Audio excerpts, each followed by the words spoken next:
Paz, igreja. Paz seja convosco.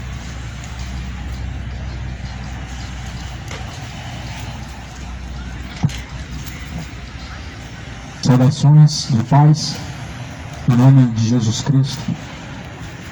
A graça e a paz de Deus, a graça e a paz de Jesus Cristo, a paz que excede a todo entendimento, seja contigo e esteja no seu coração. O Evangelho é o poder de Deus para a salvação de todo aquele que crê, do judeu, do grego, do romano, ou seja, sem distinção, sem acepção. Embora que o que faz separação entre o homem e Deus é o pecado, faz divisão entre vós e Deus são as iniquidades.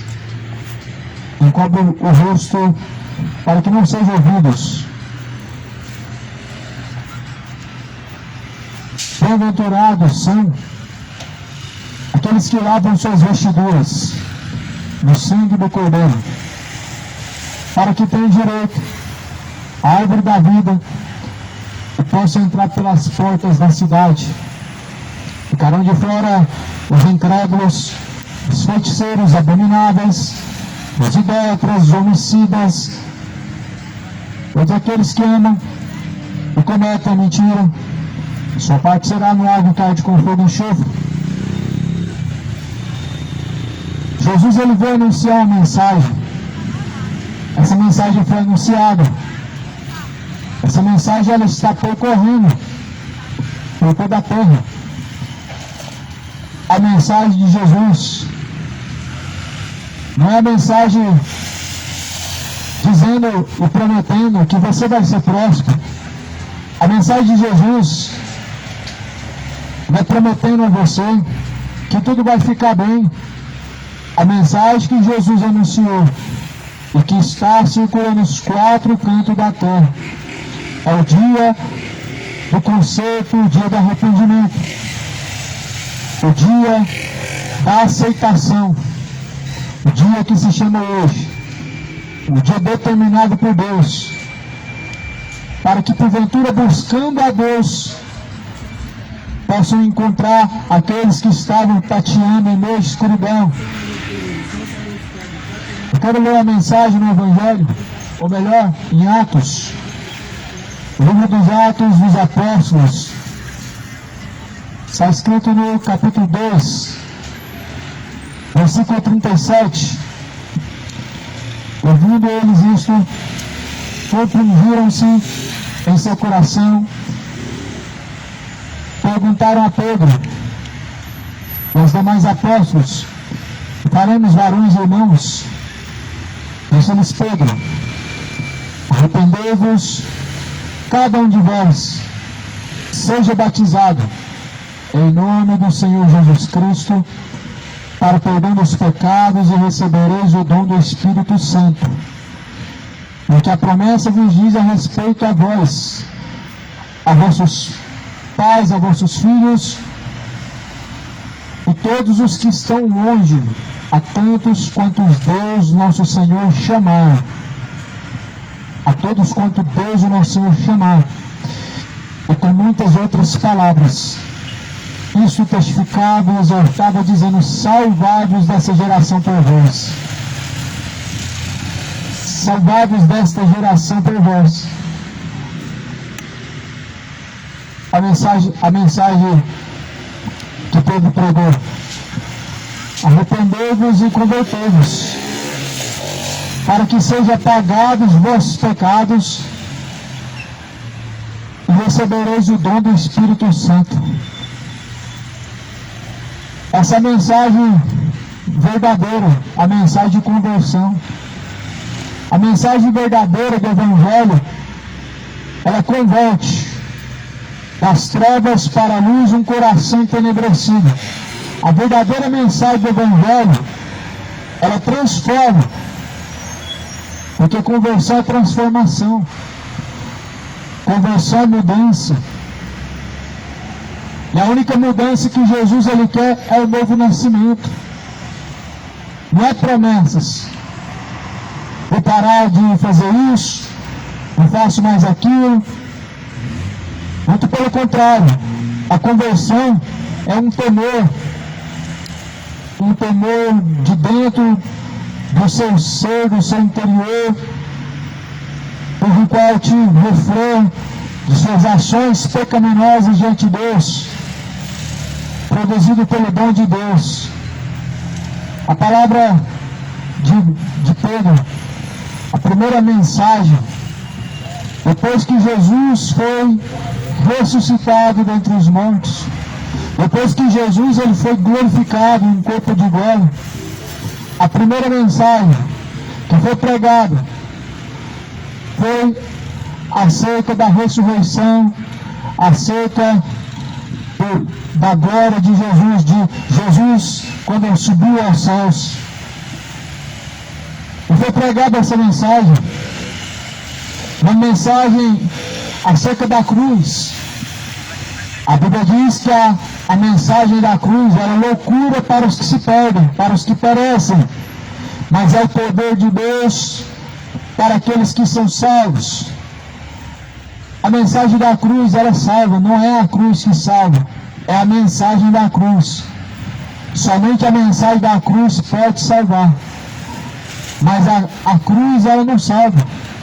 O que Jesus fez na cruz pode salvar, mas o objeto cruz, crucifixo, terço, não tem poder algum, não há proteção alguma nele. O objeto crucifixo, o terço, não tem poder de proteção algum. É mera superstição da imaginação dos homens. O mundo aprendeu errado, contrariando a palavra de Deus. O mundo aprendeu de acordo com as tradições, contrariando os ensinamentos de Jesus. É a mensagem da cruz que salva.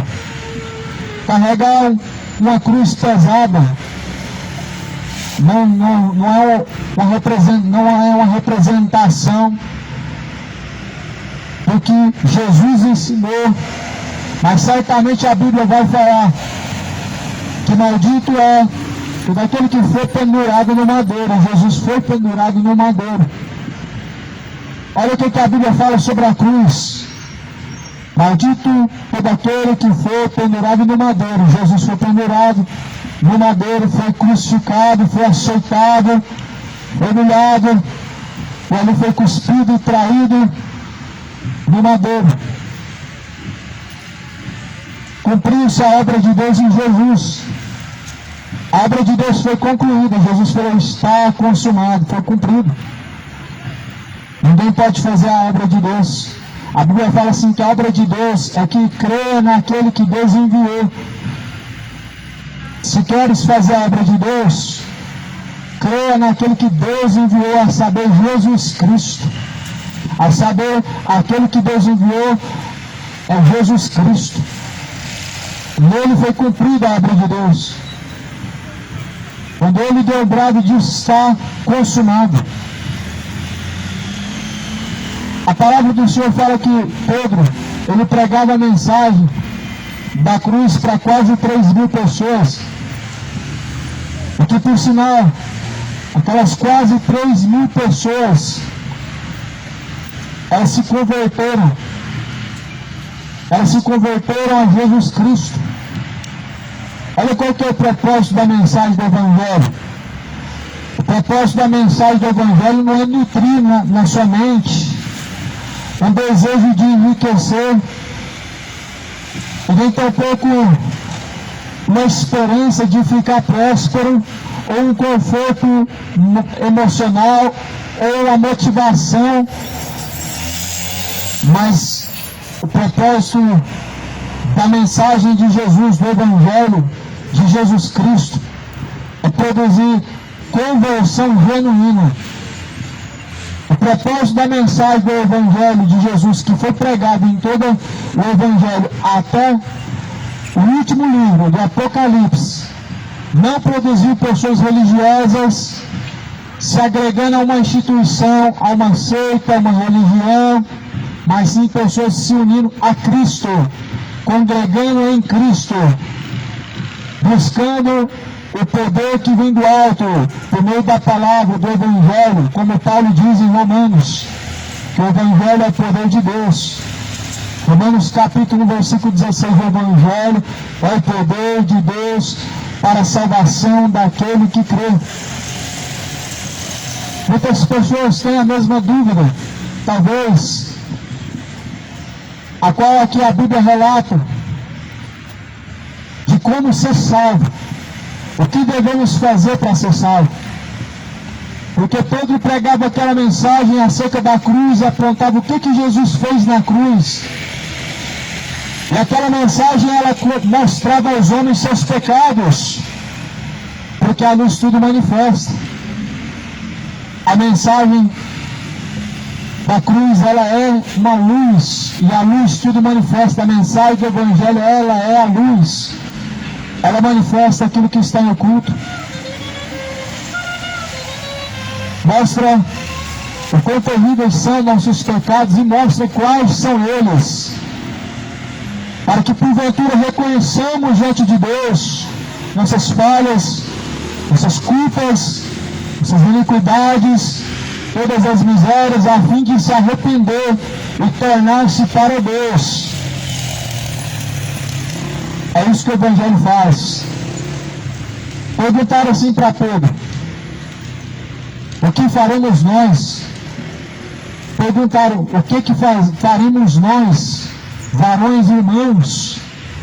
Então Pedro, olhando, fitando os olhos, ele respondeu e disse: arrependei-vos, cada um de vós, e seja batizado em nome de Jesus Cristo, para perdão dos pecados, e recebereis o dom do Espírito Santo. Ah, mas é só isso? Então é somente isso que precisa ser feito para ser salvo? Somente é isso necessário para poder se agregar a Cristo e se tornar membro de Cristo? Somente isso. Só basta se arrepender dos pecados. Só basta arrepender e converter e ser batizado em nome de Jesus Cristo. Em nome de Jesus Cristo. Para que possa receber o dom de Deus. O dom do Espírito Santo. O dom do Espírito Santo é a salvação. O dom de Deus é a salvação. O que é o dom de Deus? O dom gratuito de Deus, prometido por Jesus, é a salvação. É algo gratuito, é o dom gratuito de Deus. É a salvação. O que Jesus veio prometer na terra é muito mais além do que chave de casa. Não vejo Jesus prometer isso. O que Jesus veio prometer na terra é muito mais além do que chave de carro. O que negócios, prosperidades, vida boa, confortável, isso não tem nada relacionado com Jesus, isso não tem nada relacionado com o Evangelho, isso não é o Evangelho de Cristo, isso não é a promessa bíblica de Jesus. Fuja dos tais que assim prometem tais coisas, porque estão indo além do que Jesus anuncia, além do que Deus ele anuncia em sua palavra. Fuja de tal evangelho. Esse é o evangelho de ladrão. O evangelho de Jesus, ele promete ao homem salvação, um dom gratuito por meio da graça, mediante a fé que há em Cristo Jesus. Não há mistérios. Os mistérios da salvação, eles foram desvendados. Os mistérios para como possa ser salvo foram desvendados. Só basta fitar os olhos para o que a Bíblia diz, e você vai descobrir quais são os mistérios de Deus para a salvação da alma. Não há segredos, não há uma religião nova, e nem tampouco há uma religião do Evangelho. Não existe. Todas as religiões elas foram levantadas segundo o coração do homem, mas Jesus foi levantado segundo o coração de Deus para salvar. Jesus anunciou o Evangelho para poder salvar o homem. E que, por sinal, a mesma coisa Pedro estava fazendo, imitando a Jesus. Pedro estava imitando a Jesus após a ressurreição de Jesus Cristo, pregando o Evangelho para multidões de pessoas, porque naquele tempo a sede era grande. Não é assim nos dias de hoje, é assustador nos dias de hoje. O quão terrível se tornou a sede que o homem tem de pecar, mas não a sede de ouvir a palavra de Cristo. Se tornou algo assustador. As pessoas, elas têm sede somente de pecar. A sede de pecar é grande. Essa geração, ela tem uma sede muito grande no pecado. Uma sede de se embebedar, uma sede tão grande de viver pecando, adulterando, uma mente maliciosa, um coração adúltero. É uma sede grande que as pessoas têm, elas estão caminhando para o inferno cegamente. Estão caminhando cegamente porque se afastaram de Jesus. Tiraram os olhos do alvo qual é Cristo, fitaram os olhos naquilo que é prazeroso, ou seja, o pecado. Por isso nós não vemos como nos tempos antigos em que os apóstolos pregaram a mensagem de Jesus e as pessoas demonstravam interesse em ouvir a palavra de Jesus para poder alcançar a salvação, para entender qual é o propósito de Jesus. Hoje não é assim. As pessoas estão preocupadas com a final do campeonato. As pessoas estão preocupadas com a final, como que vai se concluir tal série, tal filme, tal novela. As pessoas estão preocupadas com as coisas da terra, se esquecendo que ainda essa noite podem perder a tua alma, e se esquecendo que a tua alma, ela pode descer ao inferno e ela pode perecer para todo sempre no lago de fogo e enxofre. Aqueles que fitam os olhos para as coisas dessa vida e se esquecem do reino de Deus, estão perdendo a sua alma, estão descendo ao abismo. Com passos largos estão caminhando para o inferno, se afastando de Jesus Cristo, se afastando de Deus. Deus não tem prazer naqueles que se afastam. Deus não tem o prazer na alma daqueles que se afastam. A Bíblia diz que Deus, ele abomina aqueles que se afastam. E se afastar dos caminhos de Jesus Cristo te custará muito caro. Pedro, ele anunciou o que Jesus mandou anunciar: a remissão dos pecados e arrependimento.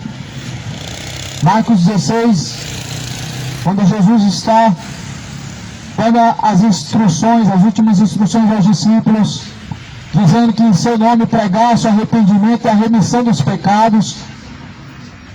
Nós vemos o que Jesus ele mandou pregar. Prega o amor. Jesus mandou pregar a remissão dos pecados e arrependimento dos pecados. Prega o amor.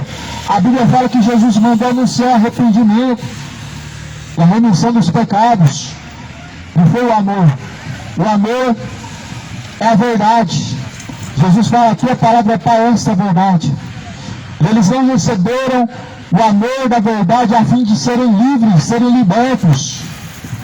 Quem não recebe a verdade de Deus, ele menospreza o amor de Deus. Quem não recebe as correções, exortações para serem livres do pecado, menospreza, aborrece a sua alma. Há provérbios que diz que aqueles que rejeitam a correção, ele menospreza a sua alma. As palavras de Jesus, elas são como o verdadeiro chicote, como o verdadeiro açoite de correção aos filhos que Deus ama.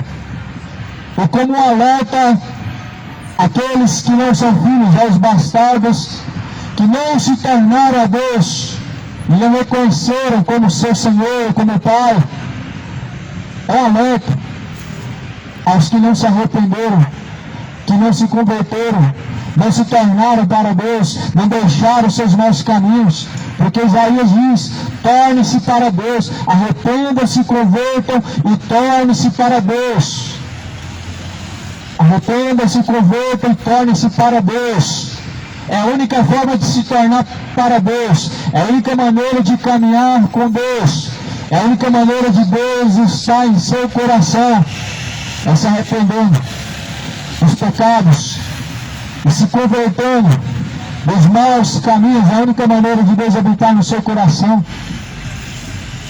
Se não há conversão, se não há arrependimento, Deus não habita em seu coração. Se não há uma conversão de maus caminhos, se não há arrependimento verdadeiro, genuíno de pecados, quão distante está de Deus. Deus não está no coração de quem não se arrependeu. Olha o que tiveram que fazer, segundo a Bíblia, para receber Deus, para receber o Espírito Santo. Precisaram se arrepender. Falaram assim: Pedro, o que nós faremos agora? A mensagem de Pedro trouxe temor no coração dos homens. A mensagem de Pedro trouxe temor no coração de quase 3.000 pessoas. Elas entenderam que elas precisavam fazer alguma coisa para se tornar a Deus, para segurar a salvação da sua alma. E houve uma curiosidade: o que faremos? O que nós precisamos fazer agora? Pedro fitou os olhos e disse: arrependei-vos, cada um de vós seja batizado em nome de Jesus Cristo para perdão dos pecados, e recebereis o dom do Espírito Santo. Porque a promessa vos diz a respeito a vós e a vossos filhos e a todos que estão longe, tantos quantos Deus nosso Senhor chamar. Dizendo com muitas outras palavras, isso testificava, exortava, dizendo: salvai-vos dessa geração perversa. Com muitas outras palavras testificava e exortava, dizendo: salvai-vos desta geração perversa. O que você está esperando? O que você espera para salvar a sua alma desta geração perversa? O que você está esperando para poder correr, fugir de Sodoma e Gomorra? O que você espera para você escapar? Para você escapar da condenação e salvar a sua alma desta geração perversa? É uma geração perversa, uma geração pervertida. É uma geração imoral, que deixou o temor de Deus. O que bebe o pecado, bebe a iniquidade como se fosse água. A Bíblia diz: este povo, meu povo, ele bebe o pecado, a iniquidade como se fosse água. Se saciam no pecado. Estão buscando sociedade no pecado e mais pecado. Idolatrias, feitiçarias, bebedeiras, moralidades, adultérios, são homens adúlteros, são homens beberrões, são homens imorais. Esta é uma geração perversa. Homens efeminados, mulheres masculinizadas. Esta é uma geração, Sodoma e Gomorra, uma geração perversa. Esta é uma geração que deixou o temor de Deus e não quer se arrepender. E que, por sinal, o último aviso de Deus, ele está circulando pela terra. É como a mensagem, assim a mensagem de Jesus, o Evangelho de Jesus Cristo, é como o último aviso ao homem do seu tempo de vida. E esse último aviso é para testificar naquele último dia aos que estarão diante de Deus para prestar conta, porque todos estarão diante de Deus para prestar conta de uma igual forma, de uma só maneira. Todos comparecerão ante o juízo de Deus e darão conta de si mesmos. O Evangelho de Jesus, o Evangelho do Reino de Deus, então será pregado em todos os confins da terra, e em seguida virá o fim. Mateus capítulo 24, versículo 14. Pois este evangelho do reino, ele está sendo pregado em todos os cantos da terra. Já está. E não é de hoje, não é de agora, que este evangelho do reino está sendo pregado em todos os cantos da terra. O evangelho do reino não é um evangelho, é o evangelho genuíno. O evangelho do reino é o evangelho genuíno. Não é o evangelho do reino segundo o Macedo, mas é o evangelho do reino segundo Jesus Cristo, segundo a Bíblia. Não é o evangelho do reino segundo o salão do reino, das testemunhas de Jeová, mas sim o evangelho genuíno, o evangelho do reino segundo Jesus Cristo, segundo a Bíblia Sagrada. Este evangelho do reino, ele está percorrendo os 4 cantos da terra em testemunha a todas as nações, em seguida virá o fim. Você consegue imaginar um juízo, um tribunal da justiça, o réu prestes a ser julgado sem ser instruído, sem ser avisado, sem ser convocado?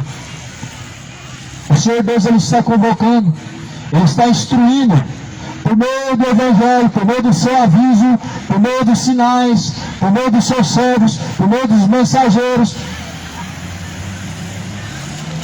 O dia vindouro que há de vir, e disso deixou certeza, em que há de julgar o mundo por meio do varão, a qual ele mesmo destinou e determinou, por meio de Jesus Cristo. Por isso Jesus mandou que se pregasse o evangelho em seu nome a toda criatura. Jesus, ele falou: tudo que vocês ouviram nos gabinetes em oculto, em secreto, de cima dos telhados será pregado. O que Jesus estava dizendo não era literal. Ou melhor, o que Jesus estava dizendo é que o evangelho precisa ser ouvido a todos os ouvidos. Não importa a maneira que precisam ouvir.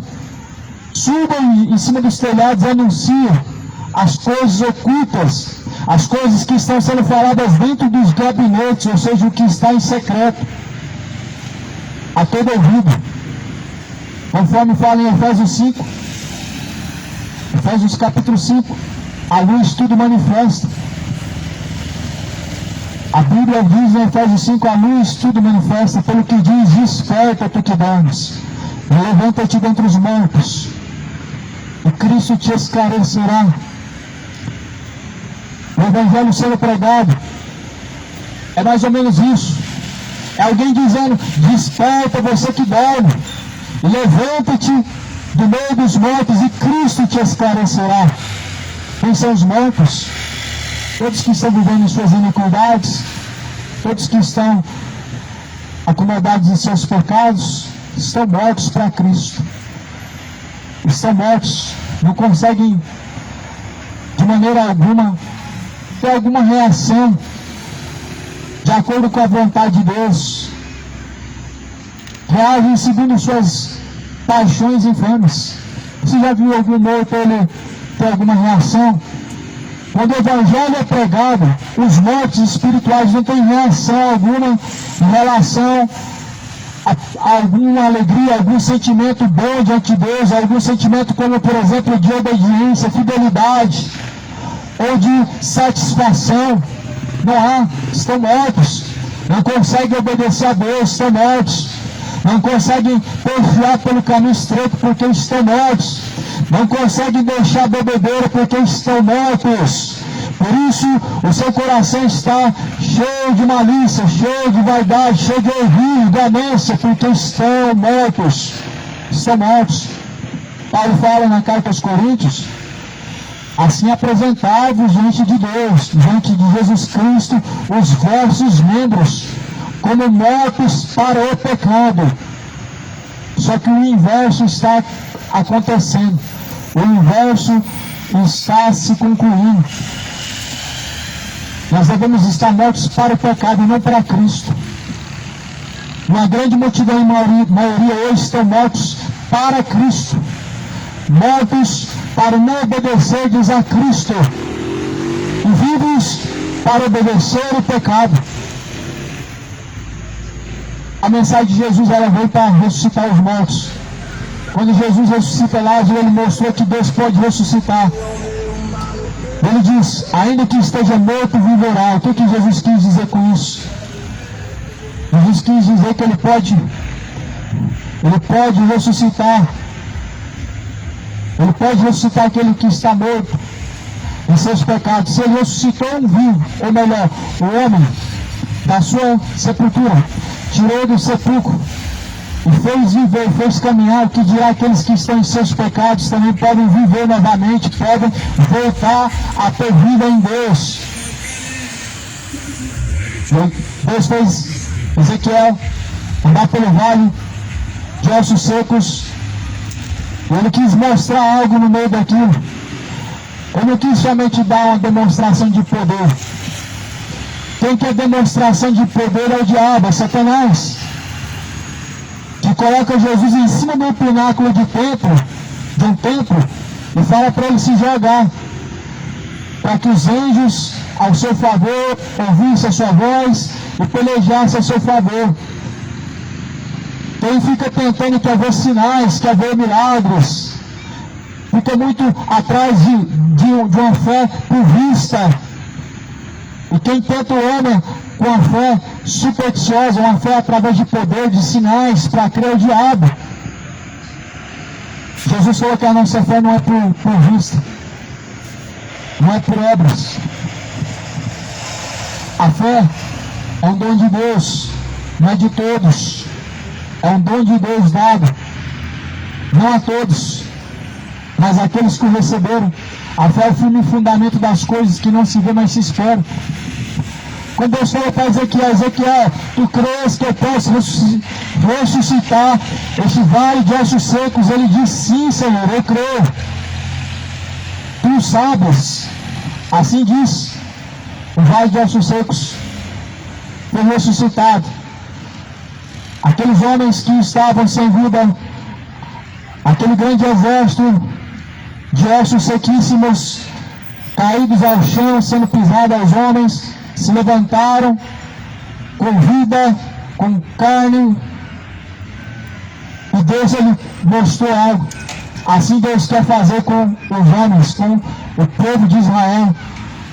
Assim como o povo de Israel estava morto na idolatria, adorando deuses pagãos, se dobrando diante de estátuas, fazendo os rituais pagãos, para homenagear as suas divindades e espiritualidades. Assim está o mundo hoje perdido, reverenciando as divindades malignas, reverenciando espíritos enganadores, fazendo carreatas, fazendo oferendas a Exus, jogando água dentro, levantando a estátua, fazendo uma verdadeira festa aos espíritos malignos, aonde estão sendo idolatrados os mortos, levando em procissões. No Salmo diz para não fazer isso, para não levar as imagens em procissões. Isso é um verso de idolatria. Aqueles que estão mortos para Cristo fazem isso. Adoram o pau, o gesso, a pedra, tudo que dizem que é santo, tudo que dizem que é uma divindade, que tem poder, idolatra, mas a Bíblia fala, somente ao Senhor teu Deus adorarás, somente ao Senhor teu Deus prestarás culto, pois eu sou o Senhor teu Deus, que te tirei da terra do Egito, e visita a maldade dos pais, dos filhos, até a terceira e última geração daqueles que me aborrecem. Êxodo 20. O Senhor Deus, ele mostra o seu repúdio quanto aos que reverenciam as imagens, as divindades. Aquilo que não é Deus não deve ser reverenciado. Aquilo que não é Deus também não deve ser de maneira alguma adorado. O ato de dobrar o joelho sim é uma adoração. O ato de dobrar o joelho o fato de você estar falando direto com a imagem, não é Deus, isso já é idolatria, porque ali não é Deus, é um boneco morto, é uma imagem de algo inexistente, criado pela imaginação dos homens. E a idolatria mostra o quão distante o homem está de Deus, o quão mortos estão para os pecados. O Senhor Deus, ele anunciou no livro de Atos, capítulo 17, dizendo que não tem prazer, ou melhor dizendo, digo eu, não leva em conta os tempos da ignorância, mas anuncia a todos em todos os lugares que se arrependam. O tempo da ignorância chega o momento que ele precisa acabar. O tempo da ignorância ele precisa ser deixado de lado. Se você certamente morrer no seu tempo da ignorância, perecerá. Mas se hoje se arrepender, deixar os maus caminhos, o Senhor Deus, Ele te dará graça a buscar salvação. Por isso, arrependa-se. Arrependa-se e creia. Creia no Senhor Jesus Cristo, como diz a palavra. Como diz a palavra, é a única forma verdadeira de se crer em Jesus. A única fé verdadeira é de acordo com a Bíblia, e a Bíblia não mente. A única maneira de você crer em Jesus Cristo é segundo a Bíblia. Não é uma religião, não é uma tradição, não é uma organização institucional, mas é a Bíblia. É Jesus o bom pastor. O bom pastor dá a vida pelas suas ovelhas. Isso foi profetizado em Isaías, que haveria um só rebanho, um só pastor. João 10 fala, haverá um só pastor, um só rebanho. Jesus é o pastor único, universal, melhor dizendo, único. Aonde a Bíblia diz que Ele mesmo apacenta o seu rebanho e veio apacentar, e apacenta por meio da sua palavra, por meio da sua mensagem. Como diz os profetas, porventura, ovelhas, o bom pasto para vocês não basta. O que é o bom pasto, senão as palavras de Jesus Cristo? O pasto é onde você encontra o descanso, o pasto é onde você encontra o alimento, é onde você se encontra em segurança. E Jesus, ele tem pastos verdejantes, como diz em Salmo 23. Levar-me faz em verdes pastos. O Senhor é bom pastor, é Jesus Cristo, que faz andar em verdes pastos, que faz andar seguro. Ele que apacenta a alma. Ele é o verdadeiro pastor. A Bíblia fala que todas as almas pertencem a Deus. Mas a questão é, a quem você está apresentando ela? A Ele será, ou a Deus ou o diabo. A quem você sujeita o seu corpo, a sua alma, a Ele pertence. O Espírito de vida vai estar diante de Deus. A Bíblia fala que o Espírito de vida tornará para Deus. Mas a alma, para onde irá? Céu ou inferno? Já parou para pensar que a tua alma pode estar caminhando à perdição do inferno? Já parou para pensar que a sua última oportunidade está sendo desperdiçada? Pois a promessa do Senhor a respeito da salvação, tanto é aos filhos, tanto é aos pais, é a todos aqueles que buscam e que tão somente confiam inteiramente na graça de nosso Senhor Jesus Cristo. A Bíblia fala assim, de sorte que foram todos batizados, aqueles que de bom grado receberam a sua palavra. Naquele dia, agregaram-se quase 3.000 almas. A quem que se agregaram essas quase 3.000 almas? Eram quase 3.000 almas que se agregaram. A Bíblia fala para o reino de Deus. Quando o Evangelho é pregado, o verdadeiro Evangelho, o interesse por trás, não é levar a uma instituição local ou uma igreja local. O Evangelho foi pregado fora das quatro paredes, por Pedro. As quase 3.000 pessoas se arrependeram e perguntaram para Pedro, o que eu preciso fazer agora? Ou melhor, Pedro, aonde que é a sua igreja? Aonde que nós vamos frequentar? Aonde que nós vamos nos agregar ao reino de Deus? O Pedro falou: arrependei-vos e crede no Evangelho. E a Bíblia fala que agregaram-se quase 3.000 almas para o reino de Deus. É para o reino de Deus. Não é o suficiente para você que a tua alma seja agregada ao reino de Deus. Não é o suficiente para você que a tua alma seja agregada para o reino de Deus, que o seu nome seja inscrito no livro da vida. As pessoas, elas não se sentem seguras dessa forma. É uma falsa fé. É uma fé de ver, uma fé de tocar, uma fé de estar, uma fé de apalpar, uma falsa fé. O homem não precisa se agregar a uma instituição para ele estar no reino de Deus. Para estar no reino de Deus, ele precisa fazer a vontade do Pai que está no céu. Mateus capítulo 7, Jesus diz: nem todos os que me dizem Senhor, Senhor, herdarão o reino de Deus, mas aqueles que fazem a vontade de meu Pai que está no céu. Os que fazem a vontade do Pai que está no céu, esses se agregam ao reino de Deus, esses encomendam-lhe a sua alma a Deus, o Todo-Poderoso. Se tão somente fazemos a vontade do Pai que está no céu. A Bíblia fala que então cada alma havia temor. Em cada alma havia temor, e muitas maravilhas e sinais faziam pelos apóstolos, porque criam. Por isso aconteciam sinais, porque criam.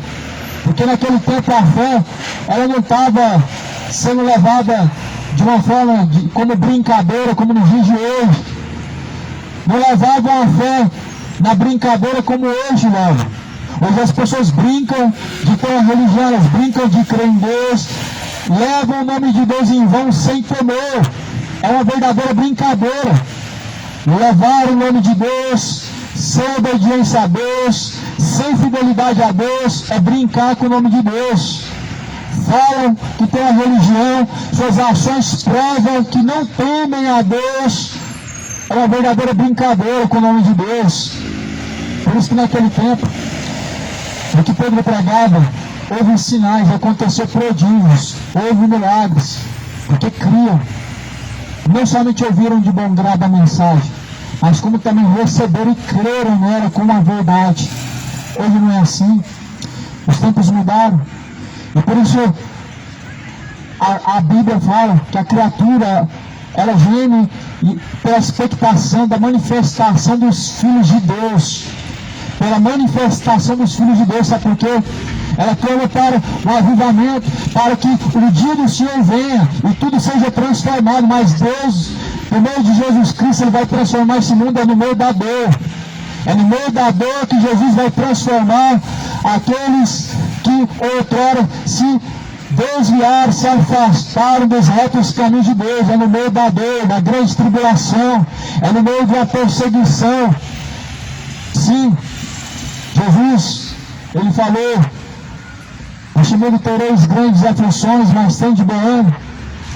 Paulo disse, escreveu, dizendo: se tão somente nós esperamos em Jesus Cristo, se tão somente nós andarmos em Jesus Cristo, assim nós somos concebidos a sermos servos.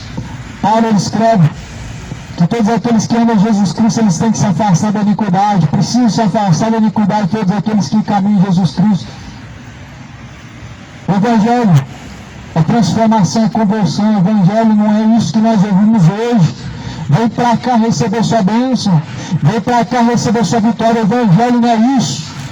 Isso não é o Evangelho. Isso não se parece com o Evangelho. Isso não contém o Evangelho. Vem para cá. Hoje é a campanha tal. Hoje é o dia de tal campanha. Campanha disso, campanha daquilo. Arrecadação daqui, vendas dali, bazar de lá. Até festa junina. É o paganismo.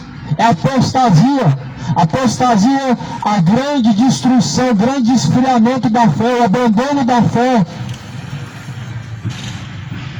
diabo é vosso adversário, anda rugindo, bramindo como leão, buscando como possa tragar. Veja como matou milhares de cristãos hoje na fé, estão mortos, estão acomodados, bonitinhos, sentadinhos, bem arrumadinhos, esperando Jesus voltar, tudo desconcertado, tudo sem conversão, sem novidade de vida, sem frutos do Espírito.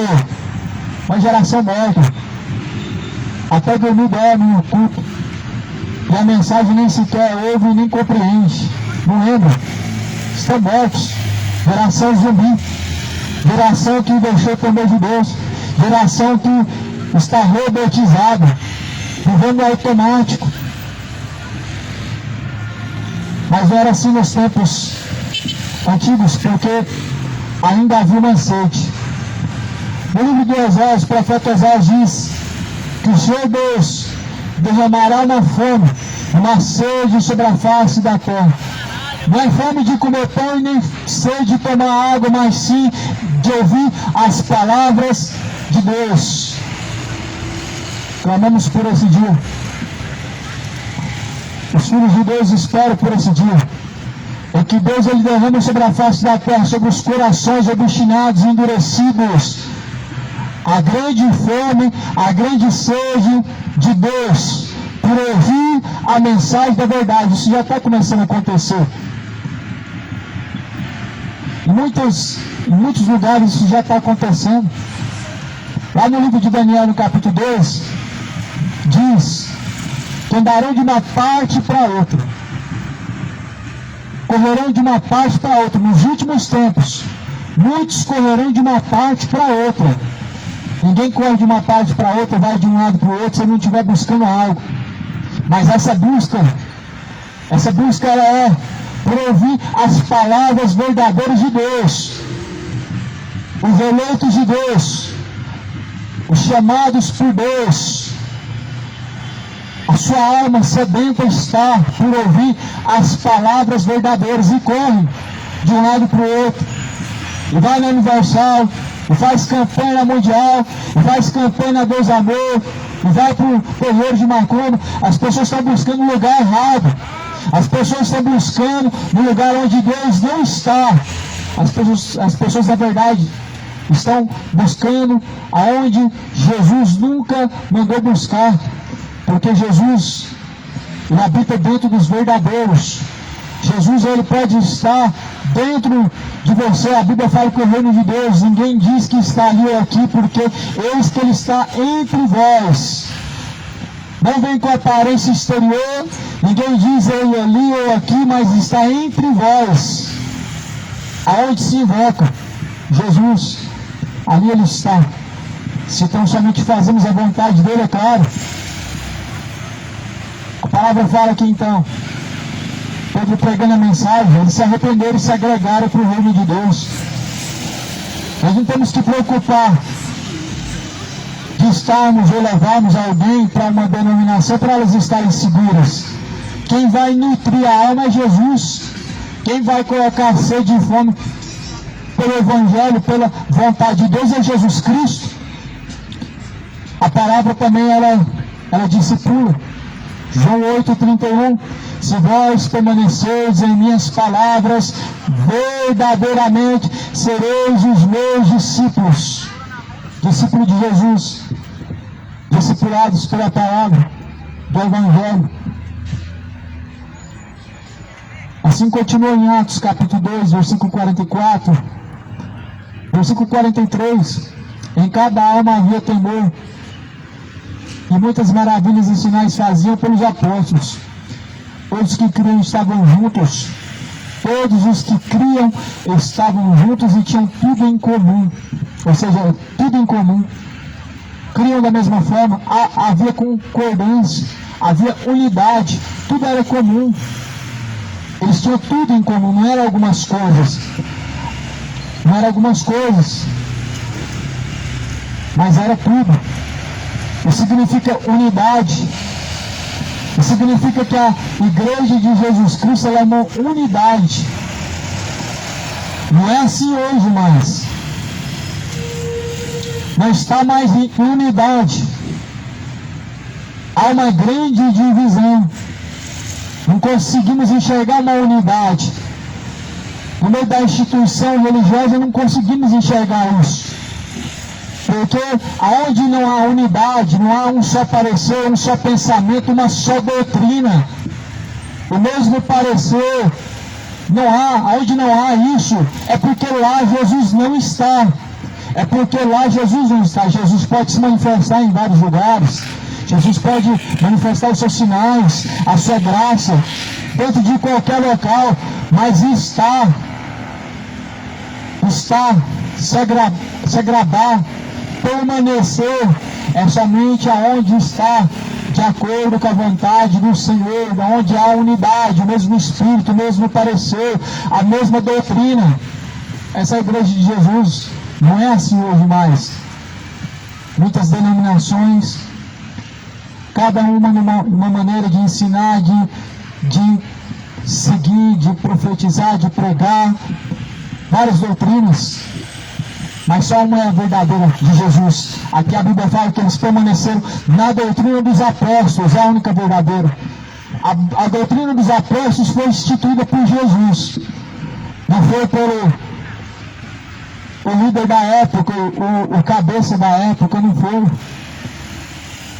O cabeça da época era Pedro, que começou a pregar o evangelho por meio de Jesus, e depois veio os outros apóstolos, instituídos por Jesus, enchidos de autoridade por Jesus e ensinados por Jesus. Mas hoje não é assim.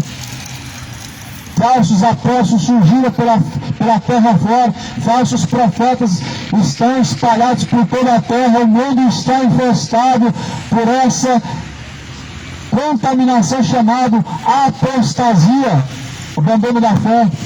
Jesus fala em Mateus 24, versículo de número 4, acautelai-vos, para que ninguém vos engane, virão muitos em meu nome. Lá no versículo 9, versículo 10, Jesus fala, enganarão a muitos. Isso está acontecendo. Isso é um sinal acerca do dia do Senhor, e que aponta com o próximo está o dia do Senhor, o arrebatamento, onde Jesus se manifestará a salvar os seus eleitos, os seus escolhidos, uma igreja espiritual, não física e institucional, mas espiritual, homens, mulheres, pessoas. Jesus virá. A palavra está se cumprindo. Tenha pressa em buscar salvar a sua alma. Tenha pressa em buscar se arrepender dos pecados. Se apressa hoje a se converter dos maus caminhos. Arrependei-vos e convertei-vos cada um, para que sejam salvos e sejam batizados em nome de Jesus Cristo. Batismo em nome de Jesus Cristo não é uma liturgia religiosa, não é uma liturgia evangélica, não é uma liturgia a ser imposta sobre crianças de colo. Hoje se fazem assim. Pegam um bebê de colo, uma criança inocente, sem pecado algum, sem consciência do que se faz. Mergulham na água e dizem que batizam.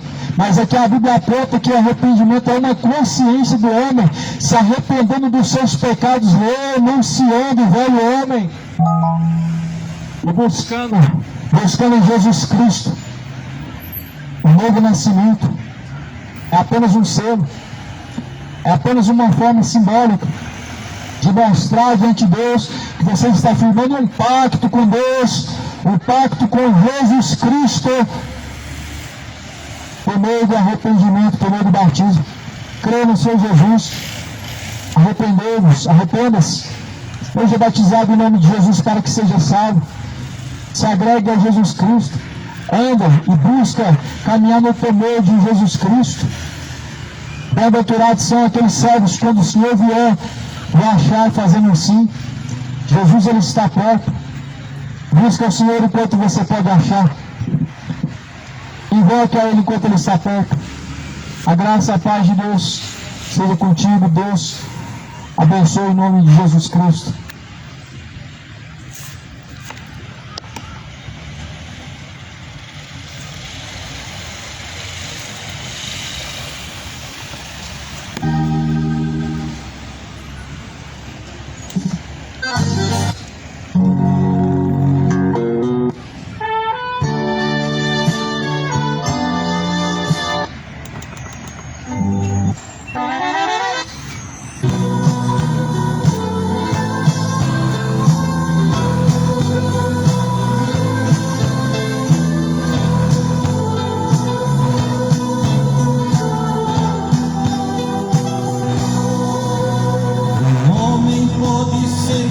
poderoso